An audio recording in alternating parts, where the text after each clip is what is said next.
Halo semuanya, perkenalkan nama saya Ramadhani Nur Sarjito. Jadi di video ini saya akan mereview 3 brand komputer, yaitu Lenovo, Asus, dan Dell. Dan juga di video ini saya akan memberikan analisa SWOT saya dari ketiga buah brand komputer ini. Oke, langsung saja ke brand laptop pertama.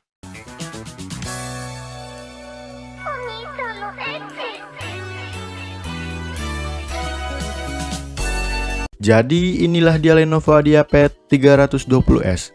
Laptop ini CPU-nya menggunakan Intel Core i5 generasi ke-8, untuk RAM-nya 8GB DDR4 dan grafis card-nya Nvidia GeForce MX 150. Laptop ini tidak hanya bisa mengerjakan kerjaan office, tapi juga bisa mengerjakan tugas-tugas berat, semacam editing video ataupun bermain gaming ringan. Untuk masalah heat masih cukup oke karena laptop ini bersuhu 40 derajat Celcius saat idle dan Tessrite 3D Mark hanya sampai 72 derajat Celcius. Di depan ada layar Full HD IPS 13,3 inch yang akurasi warnanya cukup tajam, bahkan didampingi dengan bezel yang super tipis. Dan juga layar ini punya kontras yang bahkan melebihi Dell XPS 13. Di bawah ada keyboard yang desainnya standar Lenovo. Dan jika dilihat dari aspek estetika, begini menurut saya lebih simple. Dan touchpad-nya pun nyaman. Untuk kelengkapan port, di sebelah kanan ada microSD, USB 3.1 Type-C, USB 3.0, dan HDMI port. Di sebelah kiri ada charging port, USB 2.0, dan audio jack. Selanjutnya untuk storage di laptop ini menggunakan SSD NVMe 256GB. Sayangnya upgradable laptop ini tidak begitu bagus karena di dalamnya tidak ada slot 2,5 inch drive sama sekali. Jadi storage hanya bergantung pada slot M.2 ini saja. Jadi jika ingin mempertahankan SSD NVMe-nya dan store yang berat-berat, maka harus membeli hard disk eksternal. Dan juga untuk audio di sini kurang nendang karena subwoofer dan treble-nya digabungin jadi satu. Untungnya fan noise laptop ini juga tidak begitu terdengar, asal pemakaiannya ringan. Kenapa? Karena dua fan ini akan idle saat memang tidak dibutuhkan. Oke, langsung saja ke brand yang kedua, yaitu dari Asus. Jadi inilah Asus VivoBook S4100 UN.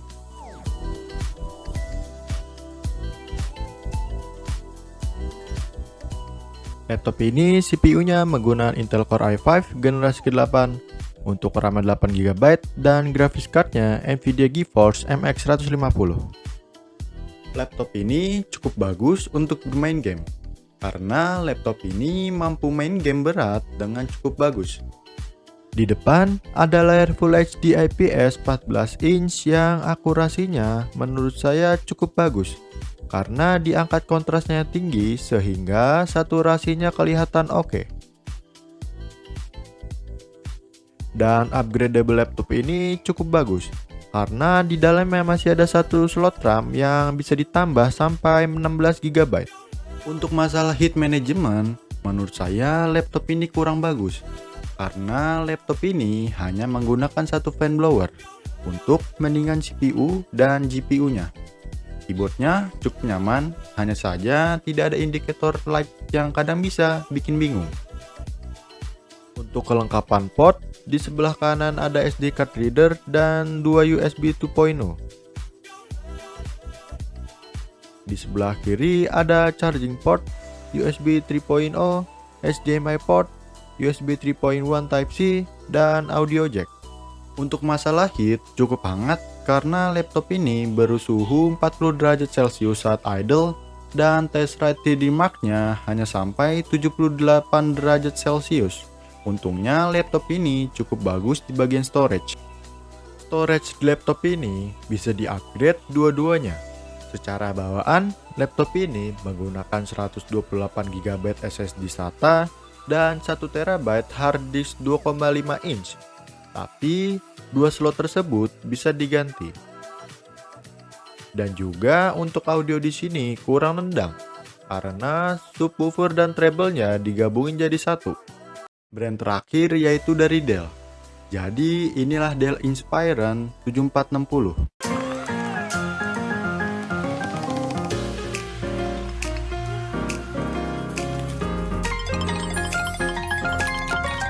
Dell Inspiron 7460 menggunakan CPU Intel Core i7 generasi ke-7.